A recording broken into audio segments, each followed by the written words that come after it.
All right. Last question for today, and then we can get some work done. The question is from MK, who asks, "Hello again. Hello again, MK. Yeah. Thanks for responding to my convoluted questions. Yeah, sure. Yeah. No, you ask good questions. Okay, so it's a long one, but it's got a lot of pieces, and we can answer each of the little pieces as we go. Let's try it. Yeah.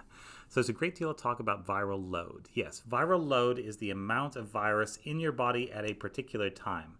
It's the amount of infection that you have. That's the idea. That's what we're trying to estimate with viral load. So it's not the amount you've breathed in over time. That's like your exposure. Yeah. Your amount of exposure. It is literally the amount that is kind of grown inside you. And viral load will be for a particular organ because you won't have virus, uniformly distributed throughout your body. It'll mostly be in your intestines and your lungs. And you'll have a viral load in your fecal sample. You'll have a viral load in your throat or nose sample.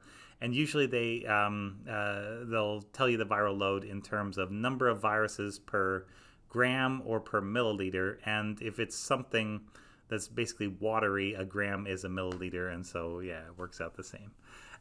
Yeah, so that's viral load. Okay, and so also, let's see, we've heard that insignificant amounts of virus can be transmitted in a quick conversation, and that over a longer conversation, you get a larger amount of virus. Yeah, I would think of it like smoking. Each time you have a cigarette, you increase your risk. You're doing something, you're breathing in radioactive particles, you've got tar and hot air that are damaging cells in the lung, and over time, this damage can lead to cancer. You never know exactly which cigarette is going to do it, or if, stopping just before, if you're going to be safe forever. Because you could breathe, in something at some point, or these cancers are actually caused by genetic mutations. It's just that the mutations can be caused by other things.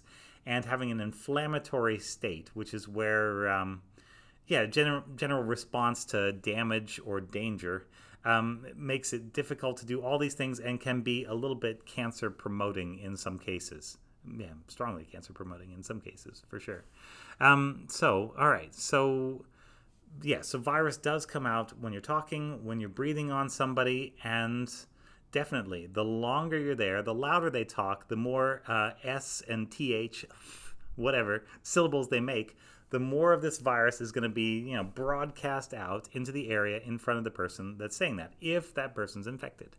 And so, yeah, the more you're exposed to the virus, the greater the chance that you actually catch the virus. And then once you catch the virus, you've caught the virus. We do know from animal studies that if you catch a lot of the virus, like if you have multiple infections starting at once, from thousands or hundreds of thousands of viruses, then in that case it does usually mean a more severe disease and a worse outcome. Yeah, from the animal studies. These are really hard things to actually test out in humans, just in the world. This is the opposite of a controlled situation. Much easier to figure out in the lab. So, all right. Also read one of the concerns of our medical professionals has been exposure to small amounts of virus over extended periods of time, and then they get sick. Yeah, and it's just, once again, every conversation with somebody is some number of lottery tickets, and if you play long enough, you're going to win the lottery. Yeah, only in this case the lottery is COVID, and nobody wants to win that lottery. And so it's more like an exposure, a repeated exposure model where, smoking one cigarette, a little bit bad, but each cigarette is incrementally, it adds a little bit more to that, and each cigarette takes off a little bit from your life expectancy. In statistical terms, they add up, even though on individual cells, it's just what's going on in that particular cell that matters. So it's, did a particular cell suffer a particular mutation in a particular way at a particular time that ends up leading to cancer. Yeah. All right. So do we have to consider the viral load as all the little bits of virus we might have acquired over a month or 6 weeks or 6 months? No. Viral load is only how much you're actually growing inside you, so you don't have to worry about that. But all that virus that you've built up, that's your exposure. Now, how long does a virus last inside of your nose? Probably on the order of 24 hours, maybe less than that. You've got mucus there that sticks to the virus. You've got different things that would break the virus down. most things that we breathe in do not end up starting infections. And so, it may actually even be less than 24 hours. I'm not sure. It just wouldn't dry out inside of there, and drying out is part of what breaks the virus.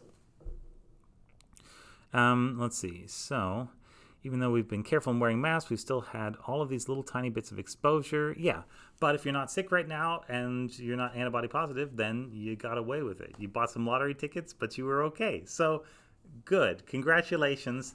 And just because you've dodged a bullet does not mean you should seek out more bullets, of course. This is, I guess worth saying.